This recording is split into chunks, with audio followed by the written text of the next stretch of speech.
Irmãos, nós já oramos e eu sinto o desejo no coração de orar mais uma vez para a gente pedir ao Senhor para que ministre no nosso coração a palavra. Ao pessoal que está lendo a Bíblia ali, a gente tem um grupo de leitura bíblica anual, né? E a gente vai caminhando, apesar de que nos últimos tempos aí o grupo está meio quietinho, mas eu sei que o pessoal está lá, ó, lendo diariamente a nossa Bíblia. E nós começamos dia 1º de janeiro, a ideia é que a gente termine dia 31 de dezembro. E a gente está próximo do texto de hoje, porque na semana, aliás, cerca de menos de um mês atrás, e agora vocês vão se lembrar, é um contexto que está presente na nossa mente. Deus falou muito no meu coração, e eu quero trazer aqui, tem muito a ver com o contexto da igreja para esse momento. Feche seus olhos. Pai Santo, nos colocamos, Senhor, humildemente na Tua presença e clamamos ao Teu Espírito Santo para que ministre poderosamente, Pai, nos nossos corações. Nós Te pedimos, Senhor, que a Tua palavra, por si só, ela complete as minhas palavras. E assim como o Senhor já colocou no meu coração, essa palavra de nada adianta, Pai, se ela não se transformar em ações práticas na vida da igreja, Pai. Por isso, transforma, Pai, o nosso coração. Nos colocamos humildemente diante do Senhor, crendo que a verdade do Senhor é a que deve ser seguida nas nossas vidas e seguida de uma forma radical, Senhor. Nos ajuda nesse sentido. Essa é a nossa oração em nome de Jesus. Amém.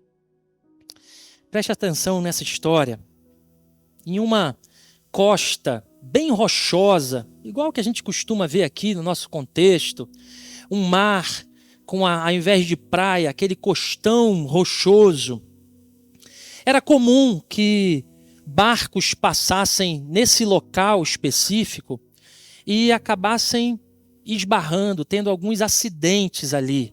Não apenas barcos, mas também na história daquele lugar, alguns grandes navios sofreram acidentes também, porque eles eram enganados pela formação daquele costão rochoso. Fato é que alguns pescadores locais, muito incomodados com esse cenário, incomodados porque eles mesmos iam de forma improvisada para resgatar vidas, eles resolveram tomar uma atitude. E eles começaram a pegar algumas pedras e criaram um posto de resgate improvisado ali na beira, na areia, na beira daquele local.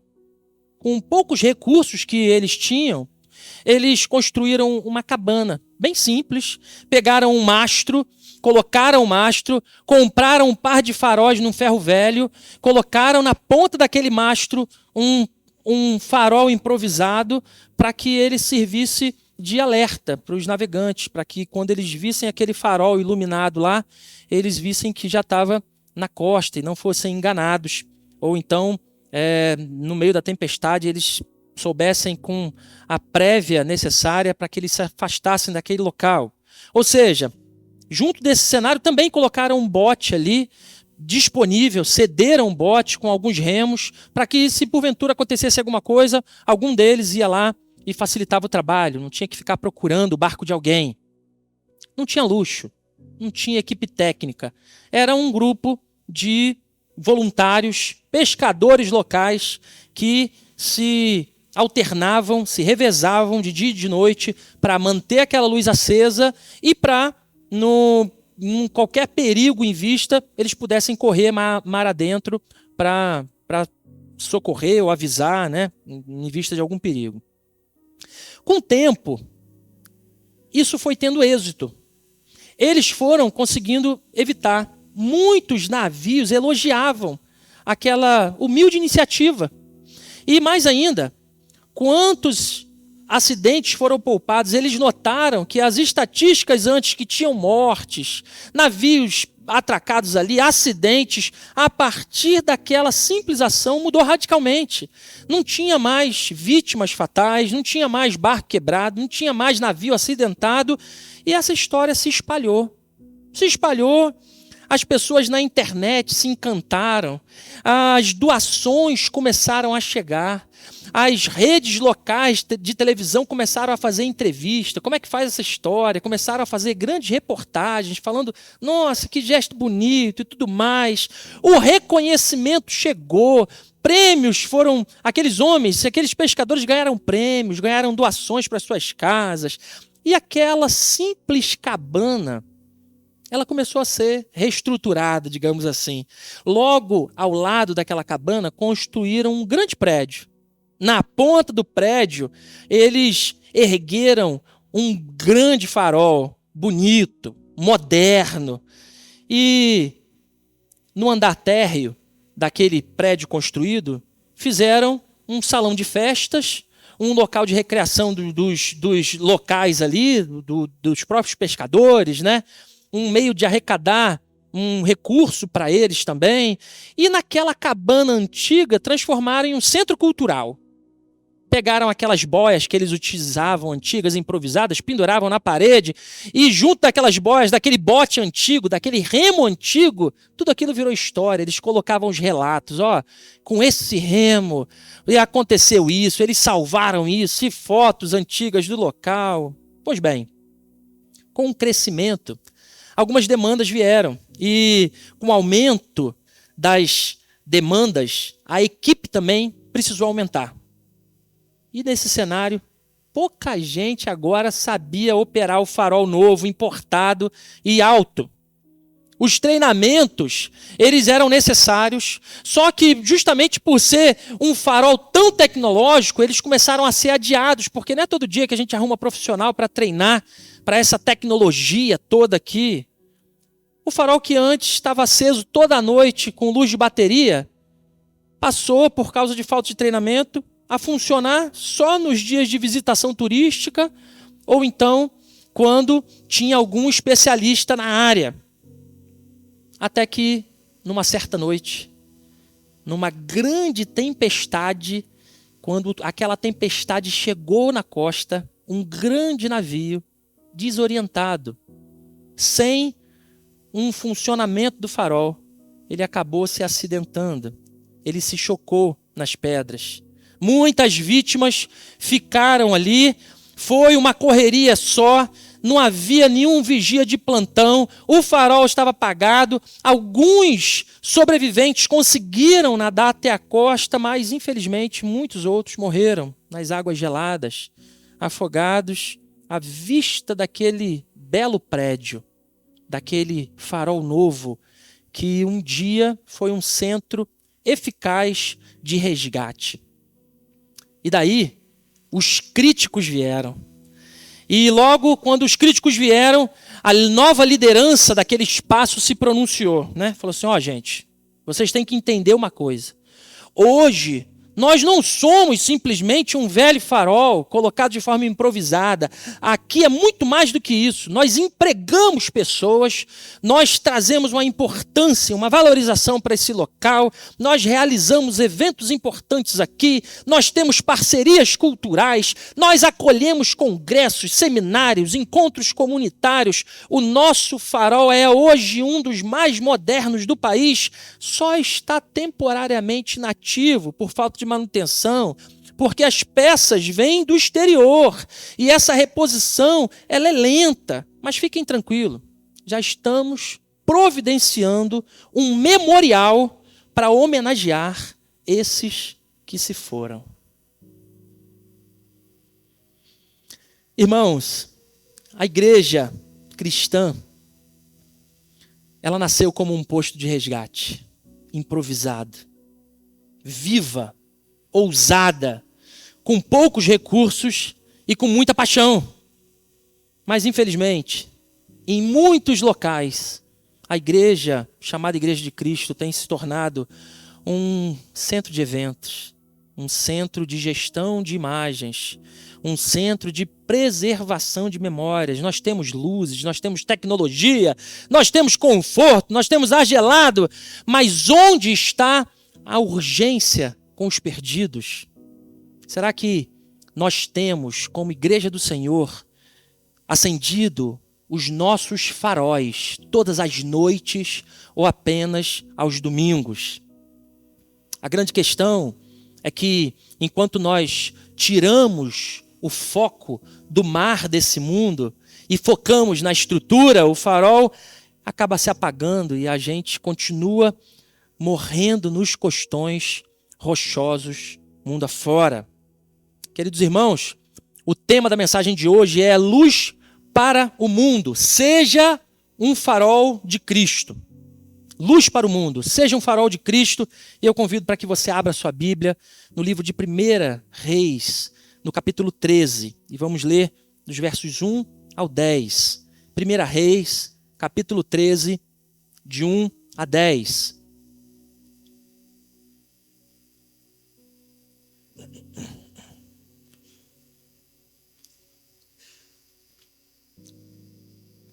Diz assim a palavra do Senhor, acompanhe comigo.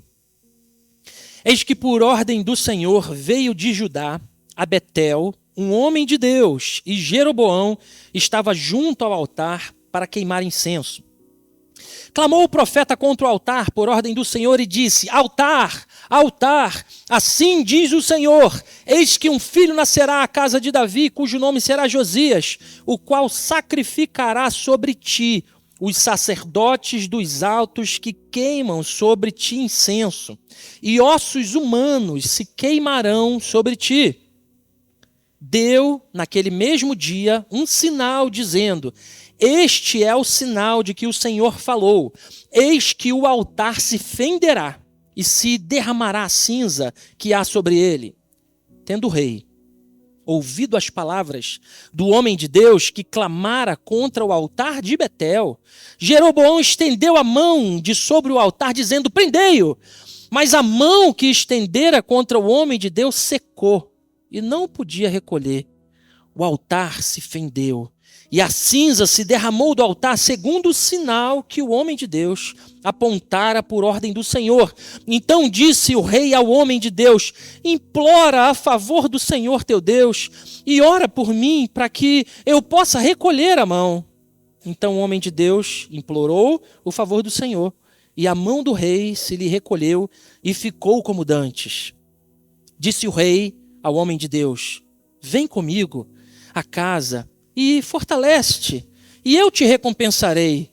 Porém o homem de Deus disse ao rei: Ainda que me desses metade da tua casa, eu não iria contigo, nem comeria pão, nem beberia água nesse lugar, porque assim me ordenou o Senhor pela sua palavra, dizendo: Não comerás pão, nem beberás água, e não voltarás pelo caminho por onde foste. E se foi por outro caminho, e não voltou pelo caminho por onde viera a Betel.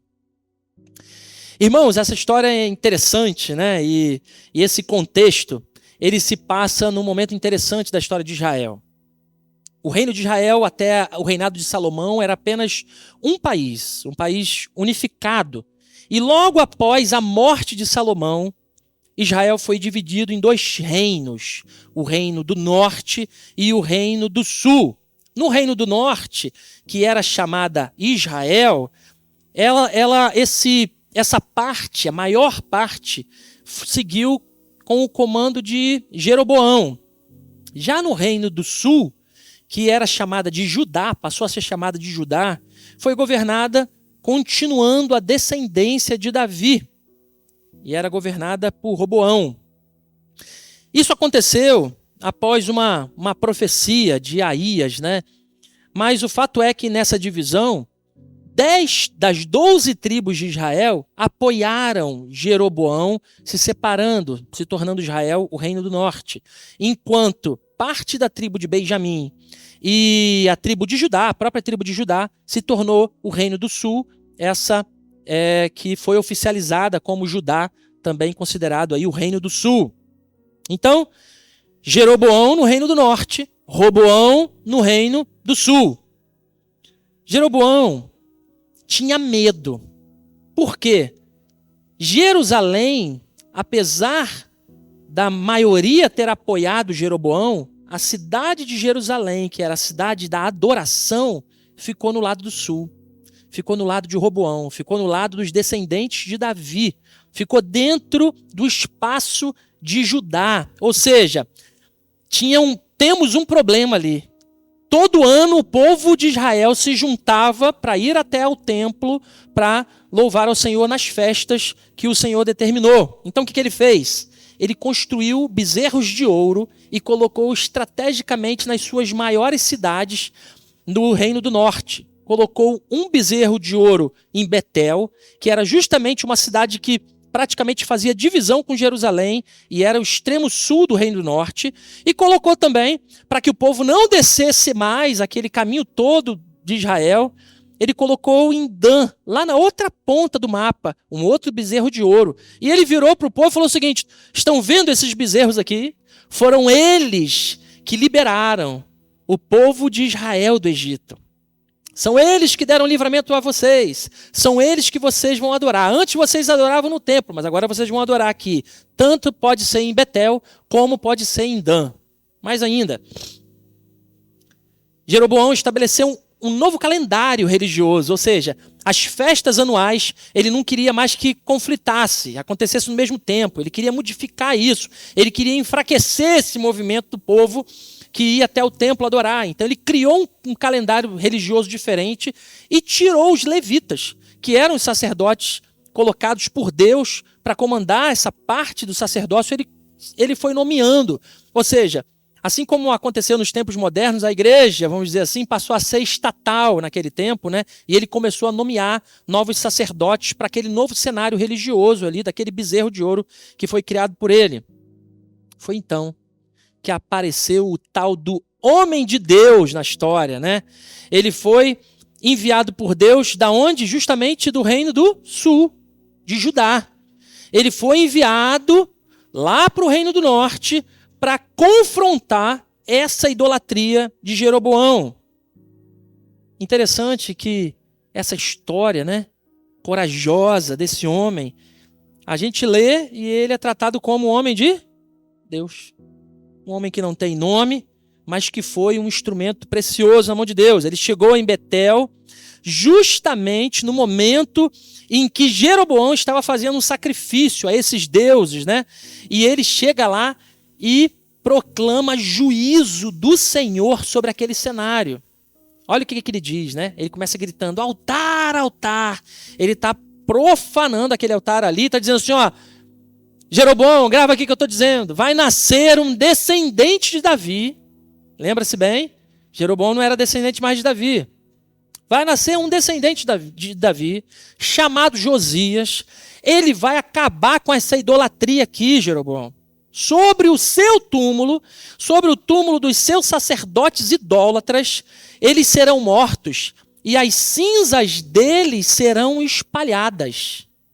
E para confirmar o que eu estou dizendo, ô Jeroboão, esse altar aí que você está adorando agora, ele vai se rachar e as cinzas que estão aí dentro, elas vão se derramar. Foi isso que ele fez. Jeroboão, naquele ímpeto, né? Imagina a cena, no ato religioso, cercado de muita gente, ele toma o ímpeto normal de qualquer rei, né? Ele, prendam esse homem, né? E nesse instante que ele toma essa atitude, aconteceu o que o profeta acabou de dizer, né? Primeiro a mão dele ressecou, ele não conseguia mais recolher, ficou com a mão em riste e não conseguia mais recolher a mão, e nesse mesmo instante o altar rachou, as cinzas vazaram pelo altar ali, e esse homem vai, tem misericórdia dele, ora por ele, o Senhor também age na situação, e esse homem e o rei fica bom novamente. Irmãos, eu quero refletir com vocês hoje sobre algo fundamental nessa nossa caminhada em Cristo, que é justamente a nossa intencionalidade, o nosso foco na missão, aquilo que nós temos feito diante do Senhor. Quando eu faço e conto uma história sobre uma igreja, na mesma hora talvez a gente faça um julgamento. É verdade, pastor, acontece isso mesmo.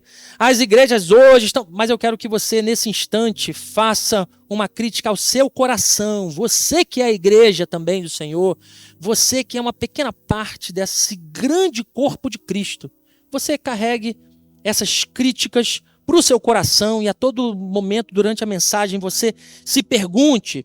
Esse texto é um daqueles que pode se tornar um grande filme, e eu vou mostrar isso para vocês, uma grande série, e por isso eu quero que você preste bastante atenção para você não perder nenhum desses capítulos, dessas lições preciosas aqui.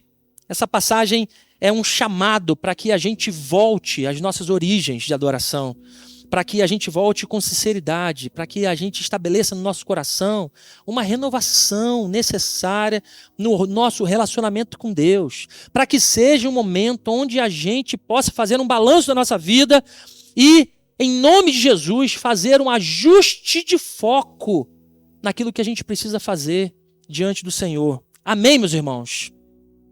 Meu convite é para que você, durante essa mensagem, você se pergunte assim, mas de que forma eu tenho vivido fiel ao Senhor?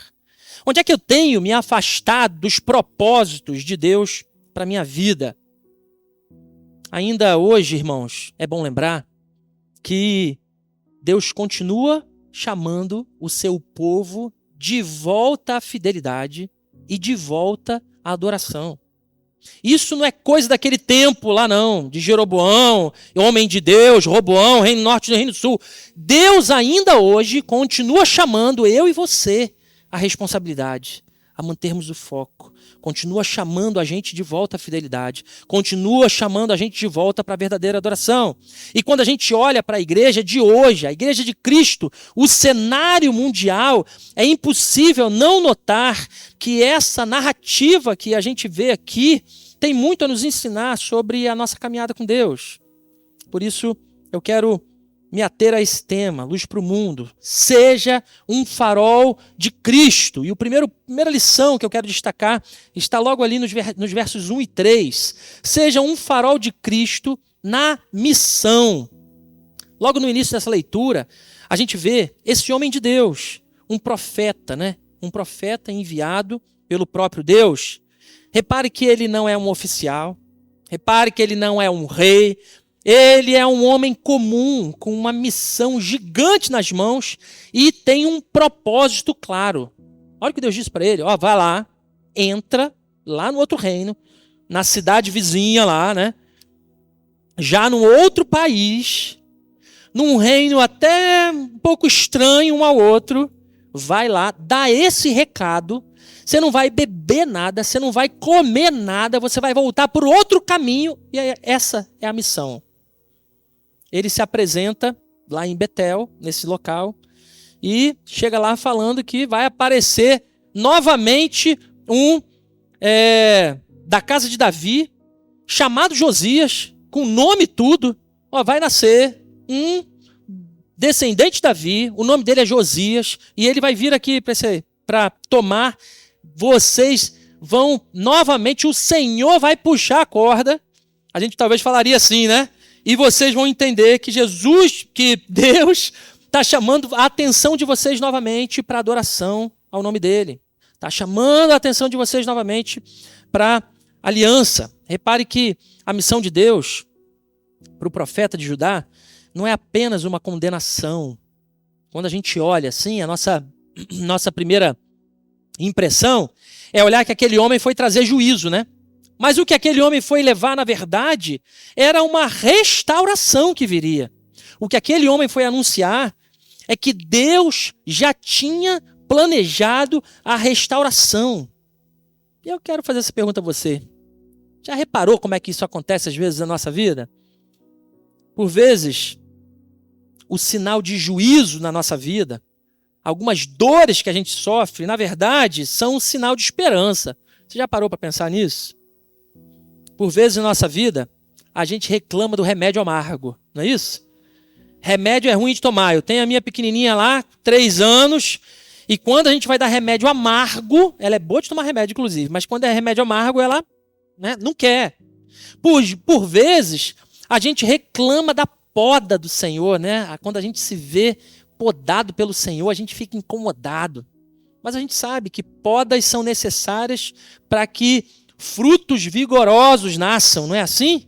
Essa é a natureza, ou seja, por vezes a gente reclama, diz, está fogo, reclama da forja, mas a gente sabe que a forja é necessária para depurar o ouro. Não é assim que acontece? E esse é mais um exemplo que reforça a tese de que Deus usa pessoas comuns pessoas simples, como eu e você, para trazer a verdade dele a esse mundo. Mais ainda, a gente vê aqui que Deus nunca, jamais falha na sua missão. Ele sempre tem um plano, mesmo em situações que parecem extremamente complicadas. O profeta Isaías, certa vez, no capítulo 55, ele escreveu o seguinte: assim será a palavra que sair da minha boca, ela não voltará para mim vazia, mas fará o que me apraz e prosperará naquilo para que a enviei. Ou seja, Deus estava falando aqui através do profeta que é ele que faz, no plano dele, do jeito dele, e faz. E faz. Hoje, como Igreja de Cristo, nós somos chamados para ser esse farol, meus irmãos, que reflete a luz de Cristo no meio da escuridão desse mundo. A missão de Deus, ela se cumpre nesse mundo através de pessoas que, apesar das suas limitações, estão dispostas a servir, a obedecer o chamado do Senhor para mim e para a sua vida. A gente precisa entender que esse farol que acende em nós não é uma opção, mas é uma urgência nesse mundo. Nós precisamos entender que esse farol é urgente para esse mundo. O farol que nós precisamos entender a urgência é que a nossa missão, a nossa vida com o Senhor, ela deve obrigatoriamente carregar um propósito. E Deus quer usar você. Deus deseja usar você na sua missão, na missão que Ele colocou na sua mão. E talvez você hoje se olhe assim, né, observa, mas, pastor, eu sou uma pessoa comum. Olha a minha idade. Eu sou muito jovem. Eu sou muito velho. Eu não tenho estudo. Eu não tenho currículo. Nós precisamos entender, meu irmão e minha irmã, que a missão de Deus deve ser o nosso foco. E a partir desse momento que nós entendermos isso, Deus é capaz de mudar o mundo através das nossas vidas. Pastor, eu acho que você está viajando dizendo isso aí. É muita coisa para dizer numa igreja aqui, no Jardim Santo Antônio, falar que a gente é capaz de mudar o mundo. Sim, meus irmãos. Quem não se lembra da vida de Pedro, um homem rude, um homem duro com as palavras, um homem que traiu o próprio Cristo, mas que através dele o Espírito Santo utilizou aquele homem e ele falou, e na primeira vez que utilizado pelo Espírito Santo, 3.000 pessoas se converteram, o evangelho começou de vento em popa e nós estamos aqui hoje. Um homem simples, um pescador improvisado. Irmãos, em nome de Jesus, não se deixe distrair pelas demais coisas que te tiram o foco da vida. Às vezes o nosso processo nessa nossa caminhada da fé é desconfortável. Às vezes nós passamos por forja, nós passamos por poda, nós passamos por momentos que a gente fica meio preso na lata, a gente fica incomodado.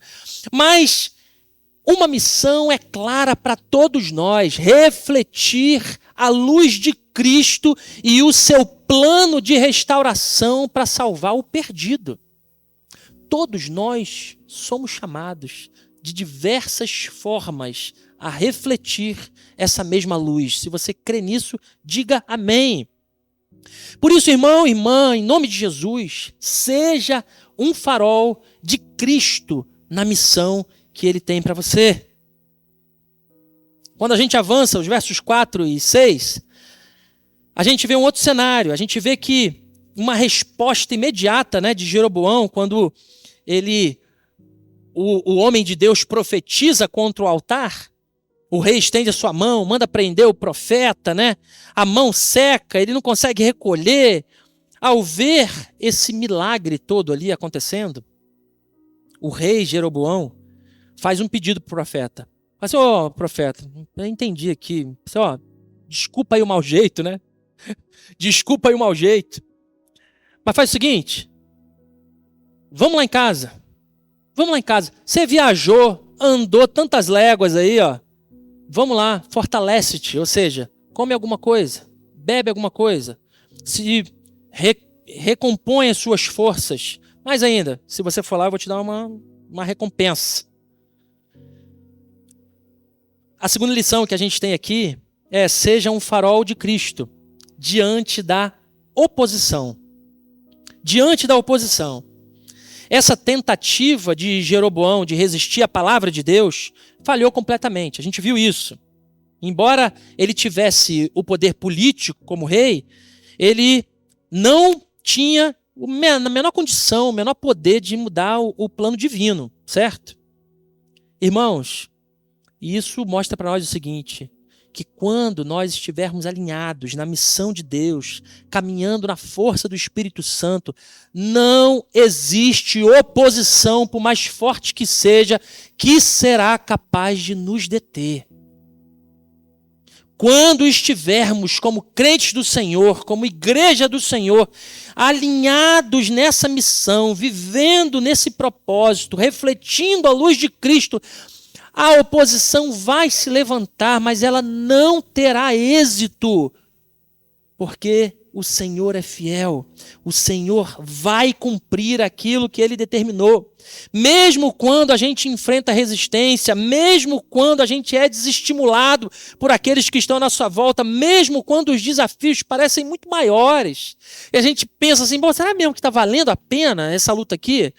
Parece que quando eu movimento um pouco, os desafios vêm de balde para cima de mim, mesmo quando os recursos nessa jornada parecem escassos, mesmo quando o desânimo bate na sua porta, no seu coração, mesmo quando o medo tenta te paralisar, mesmo que a tentação surja à sua volta, ela começa a rugir no seu coração, no seu ouvido, nada é capaz de nos parar quando a missão de Deus está sendo levada adiante através de nós, quando nós caminhamos sustentados pela força do Espírito Santo. Se você crê nisso, meu irmão, diga amém. Paulo, na carta aos Romanos, que ele escreve aos Romanos, olha o que ele diz: se Deus é por nós, quem será contra nós? É isso mesmo, irmãos. O que Paulo estava era endossando isso que aconteceu aqui. Eu vou nessa força, eu sigo nessa força, eu tenho certeza dessa missão. E se Deus é por nós, irmãos, quem vai ser contra nós? Não tem rei, não tem poder, não tem oposição, não tem cenário capaz de abater a vontade do Senhor. Ela vai se cumprir. Quando a gente lê a primeira epístola, a primeira carta de João, no capítulo 4, nos diz lá que maior, e a gente canta isso aqui, né, canta tantas vezes, de maior é o que está em nós do que o que está no mundo.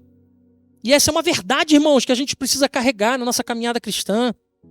Quantas vezes, irmãos, e hoje não foi diferente, eu preciso carregar essa verdade no meu coração.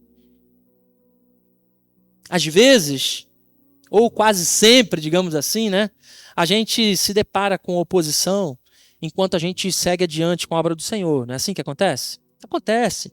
Acontece nos ministérios, acontece no conselho, acontece na vida pastoral, acontece no diaconato, acontece das mais diversas formas. Quando nós temos uma postura fiel diante do Senhor, a oposição aparece. Quando a gente lê o início da igreja primitiva, lá em Atos 4, no tempo da cabana improvisada, do farol em cima do mastro, a gente vai ver que Pedro e João curaram um aleijado que estava lá na porta do templo, né? Vocês se lembram certamente dessa passagem. E por conta disso, o que aconteceu com eles? Eles foram presos. Né? Como é que alguém é preso por curar? Né? Mas isso aconteceu. Foram levados diante do júri.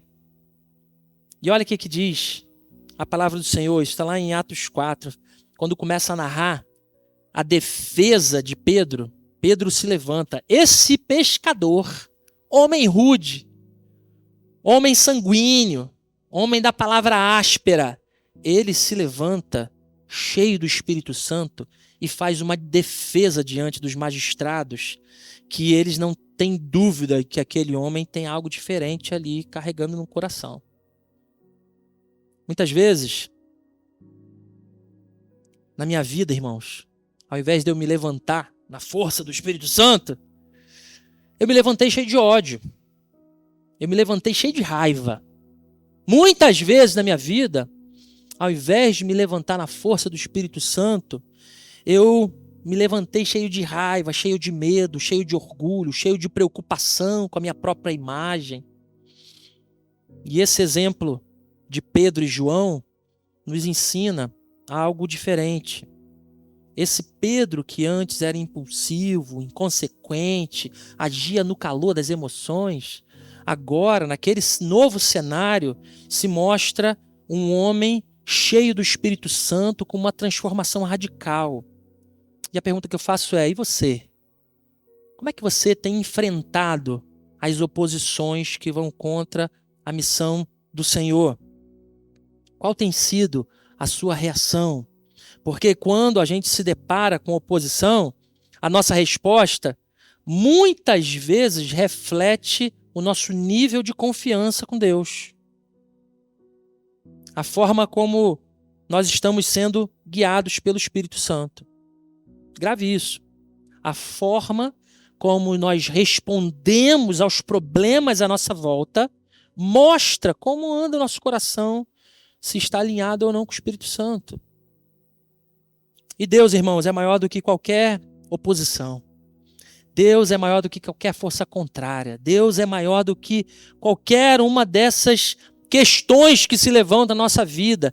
E quando nós avançamos na missão do Senhor, na missão que Ele nos colocou, nós precisamos continuar sem medo dos obstáculos, precisamos continuar adiante. Por isso, irmãos, seja um farol de Cristo na missão. Seja um farol de Cristo diante da oposição. E a terceira lição é: seja um farol de Cristo na obediência. Seja um farol de Cristo na obediência. Quando a gente avança lá para o verso 7, a gente vê que o rei Jeroboão, tentando agradar, persuadir esse profeta, ele oferece essas três coisas que eu falei, alimento, descanso e recompensa. Vem aqui, come alguma coisa, descansa um pouco, se refaz, tem uma recompensa aqui para te dar. Mas repare que o profeta, ele mantém firme a sua palavra, que ele recebia, que ele tinha recebido de Deus, para que ele não comesse nem bebesse nada enquanto ele estivesse ali no Reino do Norte.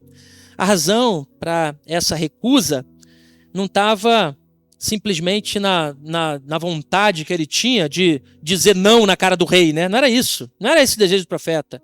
Eu, sinceramente, quando leio o texto, me parece até uma forma muito educada dele negar, Não, porque a gente olha na primeira leitura e pensa assim: jamais farei isso, como se ele tivesse. Mas não, eu falo assim: não, eu não posso porque o Senhor me falou, Ele se ancora nesse eu jamais poderia aceitar porque o Senhor me ordenou isso. E aqui a gente aprende uma lição, que é uma postura de obediência radical. E quando a gente fala de obediência radical, a gente muitas vezes esbarra no nosso contexto hoje, Como é difícil a gente ter uma vida de uma obediência radical, porque o tempo todo a gente é seduzido para alguma coisa, a gente recebe um convite diferente que, na verdade, faz a gente relativizar as questões, Faz a gente dar o famoso migué, diante daquilo que Deus colocou para nós. João 14, 23 diz, Jesus ensinando: se alguém me ama, faz o quê? Guarde a minha palavra. Se alguém me ama, guardará a minha palavra. Ou seja, obedecer radicalmente o Senhor, obedecer radicalmente o que as Escrituras nos propõem, é confiar na vontade de Deus e confiar que essa vontade é sempre, sempre, sempre melhor. Mesmo quando a gente não compreende tudo no primeiro momento. Mesmo quando a gente cai na armadilha e fala assim: mas aqui, tá tão claro, tá tão fácil. É que vocês não entendem, gente. Eu estou seguindo por aqui, mas como é que vocês não entendem? É tão fácil, a vontade do Senhor é a melhor. É a melhor, mais ainda. O profeta, ele ensina que obediência é coisa que não se negocia. Obediência não é cedida por causa de uma contraproposta que até parecia ser boa. Veja bem que não. Ou seja, vem comigo, come alguma coisa. Você precisa se fortalecer, você vai voltar numa longa jornada. Toma aqui, leva uma comida, bebe alguma coisa, descansa, volta com calma e leva uma recompensa para você. E meus irmãos, quantas vezes a gente não encontra isso na nossa vida? Fala sinceramente aí pro teu coração. Quando a gente fala o seguinte, nada a ver. Quando a gente diz, peraí, mas todo mundo faz. Todo mundo faz. Ou então quando a gente diz, só dessa vez. Só dessa vez. Quando a gente fala assim, não, mas peraí, calma lá. Essa mentira aqui é pro bem. Quando a gente fala, não, eu não vou tomar essa atitude não. É melhor evitar o conflito. Melhor evitar o conflito. Mais ainda, e quando a gente usa a seguinte frase, não, estou fazendo isso aqui, mas Deus conhece o meu coração. Né? Deus conhece meu coração. Essas pequenas frases, esses pequenos jargões aqui, eles costumam preparar uma explicação de um pecado. Já reparou isso? A maior parte das vezes que a gente usa um desses termos aqui, ele prepara, lá vem um pecado. Lá vem um pecado. Ou seja, a gente aponta para um caminho mais confortável, mas que ignora a vontade de Deus para nós. 1 Samuel 15, verso 22 diz, eis que obedecer é melhor do que sacrificar. Tiago 1, 22 diz, sejam praticantes da palavra e não apenas ouvintes, enganando a si mesmos. Salmo 119, 105, texto muito conhecido, lâmpada para os pés é a tua palavra, é luz para os meus caminhos. É lâmpada, é luz, é nesse caminho, é esse o sentido. E meu irmão, sendo desafiado a ser um farol de Cristo, como é que você tem sido na obediência? Ou existem coisas que você anda relativizando? Travei, hein? Relativizando. Ou tem coisas que você anda postergando na tua vida. Coisas que você vai arrastando, situações, não, tá, vamos ali, vai chegar o tempo, vai chegar o tempo. Eu converso com um monte de gente aqui na igreja, irmãos, e muitas vezes eu falo assim, ó, fulano, o pessoal até sabe que, quando eu falo, certamente tem muita gente que já ouviu essa frase, que eu falo pra muita gente isso. Ô fulano, aqui, vem cá. E a igreja me conhece o suficiente para saber que eu, às vezes, tenho sinceridade até demais, né? E eu falo assim, ó, fulano, vem cá, deixa eu te falar. Eu quero conhecer aquele fulano, aquela fulana que eu ouço falar, o povo falando lá atrás. Ó, o Rafael, pastor, uma benção, não sei o que. Às vezes eu ouço, é um hipotético, obviamente, né? Tô falando justamente porque o Rafael é um dos ponta firmes aqui que a gente tem. Pastor, o Rafael é uma benção. Aí, era. Rafael era uma benção. Hoje, ó, tá meio devagar, né? E eu falo isso. Será que existe coisa que você continua postergando no teu coração? Será que você continua seguindo uma vida e relativizando algumas questões? Se você deseja ser farol de Cristo, irmãos, você precisa se acertar também na questão da obediência. Mais ainda, e quando ninguém está vendo? Será que você mantém o seu mesmo nível de obediência do dia a dia que as pessoas estão vendo? Agora, eu quero convidar você para que siga em frente aí na sua leitura e a gente vai lá para 2 Reis, no capítulo 23. 2 Reis, 23, e a gente vai ler um texto breve, rapidinho, a partir do verso 4. Essa história continua, irmãos. E eu falei para vocês, né, que dava um baita de um filme, uma baita de uma série. E olha o que diz lá, acompanhe comigo.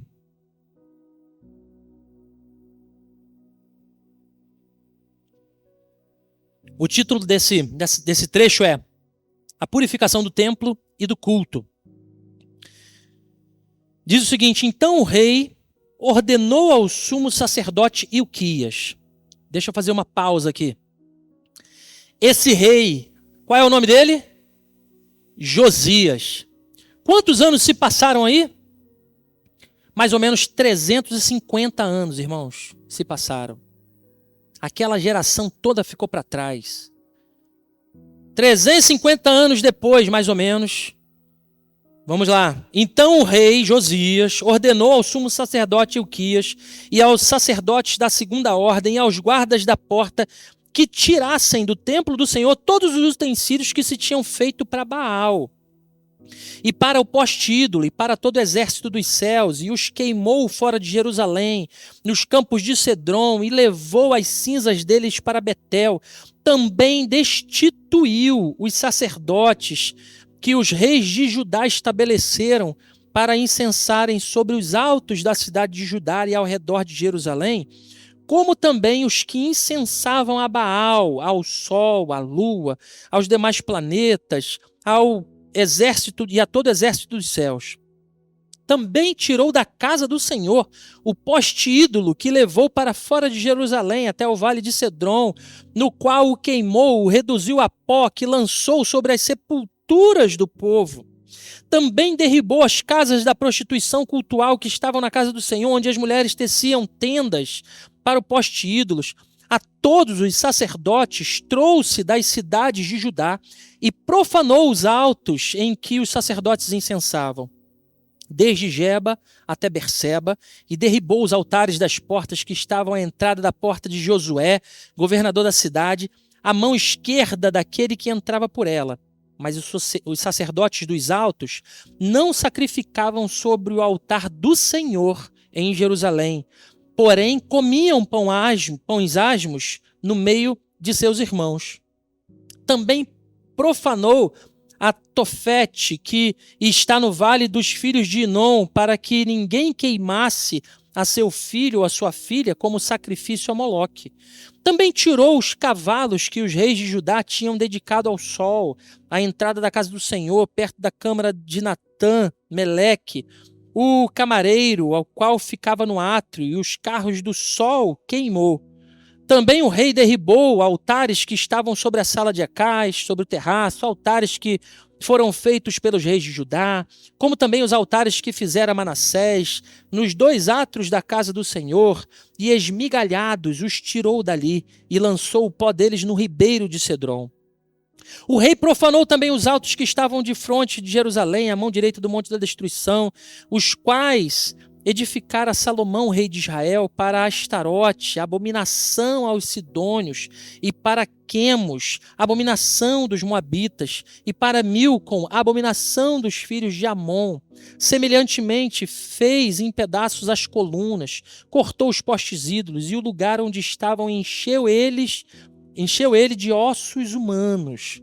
Também o altar que estava em Betel, e o alto que fez Jeroboão, filho de Nabate, que tinha feito pecar a Israel.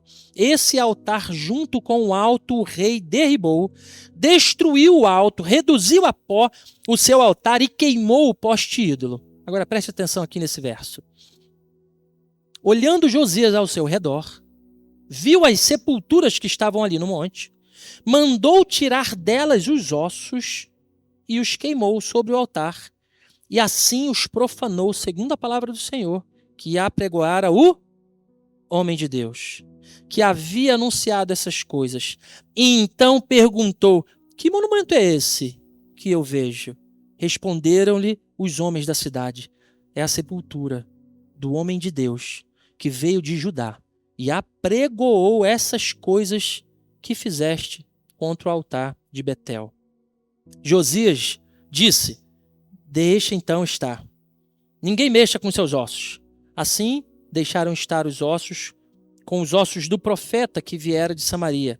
Também tirou Josias todos os santuários dos altos que havia nas cidades de Samaria e que os reis de Israel tinham feito para provocarem o Senhor a ira. E lhes fez segundo todos os atos que tinha praticado em Betel, e matou todos os sacerdotes dos altos que havia ali sobre os altares, e queimou ossos humanos sobre eles. Depois voltou para Jerusalém. Irmãos, cerca de 350 anos depois, a profecia proferida pelo homem de Deus, lá em 1 Reis 13, do rei Josias, ela aconteceu. Ela se cumpre exatamente nos detalhes. Nos detalhes. Josias destrói o altar idólatra de Betel e todos os demais. Interessante que a gente vê a evolução da idolatria nesse tempo, né? Porque ele não só destruiu esses altares de Betel, de Dan, não era só isso. Tinha altar para tudo que é lado, inclusive dentro do templo do Senhor tinham postes ídolos. Tinham altares dentro das casas dos antigos reis, dos antigos governadores. Tinha altar idólatra para tudo que é lado. E Josias reduz cada um deles a pó. Mais ainda, ele profana os altares, ou seja, ele declara o nome do Senhor sobre todos eles, diz que aquilo não valia de nada.